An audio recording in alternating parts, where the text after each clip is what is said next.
Assalamualaikum warahmatullahi wabarakatuh. Kembali lagi dengan Bu Vivit di pelajaran produk kreatif dan kewirausahaan untuk kelas 12. Nah, hari ini kalian apa kabarnya ya? Semoga tetap baik saja, tetap sehat, kemudian tetap semangat untuk pembelajaran jarak jauh kali ini. Nah, untuk pelajaran PKK hari ini kita akan belajar mengenai perencanaan produk di bagian yang ketiga. Kita akan masuk ke langkah-langkahnya, kemudian tujuannya dan sebagainya. Nah, kita masuk ke produksi massal juga. Sebelumnya, mari kita siapkan dulu alat tulis kalian dan catat materi apa saja yang kalian dapatkan di video ini. Dan saksikan video ini sampai selesai. Nah, selanjutnya kita akan masuk ke langkah-langkah perencanaan produksi untuk produksi yang massal. Tahapannya ada 5 tahapan. Yang pertama, mencari gagasan. Di sini mencari gagasan sebanyak-banyaknya, kemudian kita seleksi, setelah itu kita buat desain produk pendahuluannya. Kemudian dari semua itu, kemudian kita uji coba dulu produknya seperti apa, bagaimana responnya di pasar, dan bagaimana respon konsumen dan sebagainya. Kemudian yang kelima, yang terakhir, yaitu desain akhir sebelum produk ini masuk ke pasar. Nah, Ibu akan menjelaskan tahapan-tahapannya. Yang pertama, yakni mencari gagasan. Untuk mencari gagasan bisa kalian dapatkan dari mencari gagasan yang baru, untuk gagasan baru, produk yang baru, ataupun kalian bisa mengembangkan produknya itu sendiri. Misalnya produk sebelumnya yang kalian kembangkan lagi dan kalian inovasi kembali. Nah, bisa jadi seperti itu, ataupun gagasan ini bisa berasal dari pasar atau konsumen ataupun pelanggan. Nah, bisa juga dari pihak ketiga atau dari para ahli. Nah, dari semua itu bisa didapatkan gagasan ya. Setelah kalian mendapatkan gagasan tadi, kalian bisa menyeleksi dari ide-ide yang banyak tadi, ide-ide yang masuk atau gagasan yang masuk. Nah, kalian pilih yang terbaik yang berkaitan dengan pengembangan produk di perusahaan itu, kalau perusahaan ataupun di yang ingin kalian buat. Kemudian gagasan tersebut dimanfaatkan supaya gagasan itu tidak akan mengakibatkan kalian mengalami kerugian ataupun wirausaha mengalami kerugian, atau misalnya dalam taraf perusahaan supaya perusahaan tidak rugi. Intinya supaya pelaku wirausaha itu tidak rugi. Nah, ada 3 alat yang digunakan untuk menguji pengembangan gagasan. Yang pertama, kelayakan finansial. Di sini akan diuji bagaimana project value index-nya. Nah, di project value index ini jika dia gagasannya memiliki kelayakan finansial yang bagus, maka silakan kalian gunakan produknya. Kemudian kesesuaian operasi yang kedua, alat untuk seleksi produknya untuk pengembangan gagasan. Yang kedua yakni kesesuaian operasi, ini biasanya khusus untuk perusahaan yang telah berproduksi lama. Nah, di sini biasanya berkaitan dengan pengembangan produksi. Nah, di sini akan berdampak pada aspek yang lainnya, contohnya misalnya mengubah layout, menambah biaya, kemudian menambah mesin dan sebagainya, atau kelayakan finansial. Ini khusus untuk yang perusahaan besar. Kemudian setelah itu yang ketiga yaitu potensi pasar. Pengembangan suatu gagasan mengenai produk itu harus ditentukan pula oleh potensi pasar dari produk itu. Nah, potensinya kalau misalnya belum jelas, maka jangan dipertimbangkan dulu. Nah, potensi pasarnya itu harus jelas dan juga menguntungkan.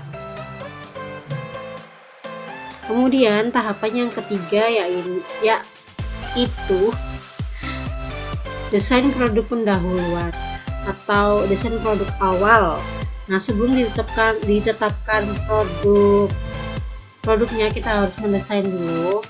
Nah, desain produknya bisa berupa penentuan bentuknya, fungsi dari produk itu, kemudian pemilihan bahan, dan kesempatan untuk disertifikasi atau peluang untuk menambah atau memperbanyak jenis produk yang akan dihasilkan. Nah, setelah sampai ke sini diharapkan akan muncul yang namanya prototype dari produk itu yang awalnya.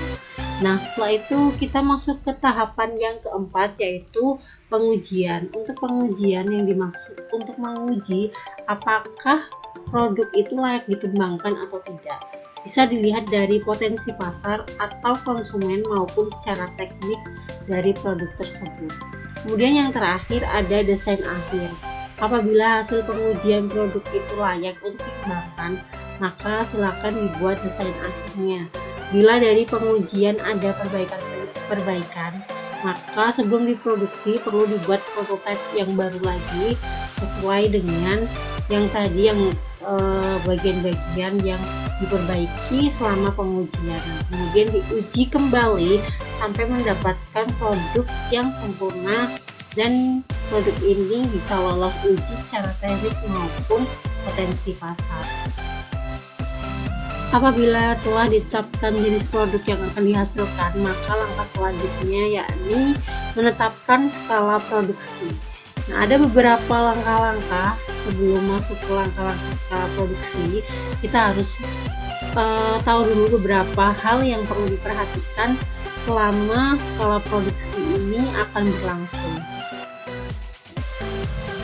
Untuk beberapa hal yang perlu diperhatikan selama menetapkan skala produksi, ada 6 hal yang perlu diperhatikan. Yang pertama yaitu penetapan waktu, kapan kegiatan proses produksi ini akan dilakukan, kemudian kapan finishnya dan sebagainya. Kemudian yang kedua ada penetapan kuantitas produk. Jadi kita harus menentukan dulu berapa jumlah atau volume produk yang akan dihasilkan. Kemudian yang ketiga, menghitung keperluan biaya, yaitu berapa besar jumlah biaya yang harus dibutuhkan atau berapa besar modal yang harus dikeluarkan oleh pengusaha. Kemudian yang keempat yaitu penetapan jumlah tenaga kerja yang harus dipekerjakan. Ini nanti kaitannya juga dengan biaya yang harus dikeluarkan ya, tapi ini untuk yang tenaga kerja. Kemudian yang kelima, ada penetapan peralatan apa saja yang harus digunakan, jadi alat-alatnya apa saja gitu ya yang harus kalian gunakan yang bisa menunjang selama proses produksi. Kemudian yang terakhir yaitu penetapan persediaan bahan baku yang optimal dan yang sesuai dengan kebutuhan. Selanjutnya kita masuk ke tahap-tahap penetapan skala produksi. Yang pertama ada yang namanya routing. Di routing ini tahap untuk menetapkan dan juga menentukan urutan-urutan proses produksi baik dari bahan baku sampai menjadi barang jadi. Termasuk di dalam tahap ini adalah penyusunan alat-alat atau fasilitas yang akan digunakan atau yang diperlukan dalam proses produksi. Kemudian yang kedua ada yang namanya scheduling. Di sini itu intinya menetapkan dan juga menentukan jadwal kegiatan operasi proses produksi. Intinya jadwal untuk produksi begitu ya, baik itu satu kesatuan ataupun keseluruhan kegiatan produksi. Kemudian yang ketiga ada dispatching. Di sini ada tahap untuk menetapkan dan menentukan proses pemberian perintah untuk mulai melakukan kegiatan proses produksi sesuai dengan routing dan scheduling. Tadi kan sudah routing, menetapkan urutannya bagaimana saja dari bahan baku sampai dengan bahan jadi. Kemudian setelah itu dijadwalkan, jadwalnya, schedule-nya kapan saja. Kemudian setelah itu ditetapkan perintah-perintahnya selama untuk melakukan kegiatan produksi sesuai dengan tahapan yang tadi, yang pertama dan kedua. Setelah itu yang keempat ada follow up, yaitu tahap menetapkan dan menentukan berbagai kegiatan agar tidak terjadi penundaan dan koordinasi seluruh perencanaan kegiatan proses produksi. Jadi kemudian tujuan untuk perencanaan produksi yang pertama peningkatan pengadaan dan penyimpanan bahan baku. Kemudian yang kedua menggunakan tenaga kerja, peralatan, ruang dan energi secara efektif karena sudah direncanakan ya, diharapkan dari tenaga kerja, kemudian peralatannya apa saja, ruangannya bagaimana, dan juga energinya yang harus dikeluarkan itu supaya efektif dan sesuai dengan peruntukan. Kemudian yang ketiga, ada meminimalkan investasi modal. Intinya yang seperti yang di pertemuan pertama dulu, gue pernah membahas mengenai tujuannya supaya modalnya kecil kemudian untungnya besar, kayak gitulah. Ya, kemudian yang keempat, mempermudah pemeliharaan fasilitas. Kemudian yang terakhir, meningkatkan keselamatan dan kepuasan kerja. Oke, sampai di sini dulu untuk pertemuan kali ini. Silakan tadi dicatat untuk materinya.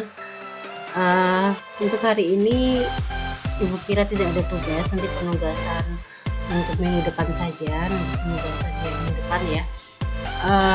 Untuk kali ini supaya kalian ada tindak lanjutnya dari pertemuan kali ini, silakan nanti ini Ibu post tetap dengan tugas, tapi nanti silakan dilampirkan saja catatan kalian untuk pertemuan kali ini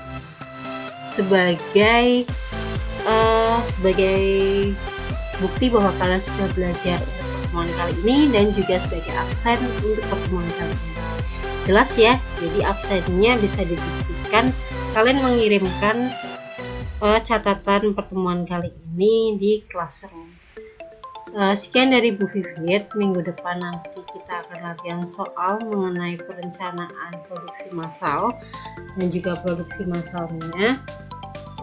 Semoga pelajaran kali ini paham. Apabila tidak paham, kalian bisa bertanya lewat Classroom ataupun bisa langsung lewat WA juga nggak masalah. Sekian dari Bu Vivit, sampai jumpa minggu depan dan wassalamualaikum warahmatullahi wabarakatuh.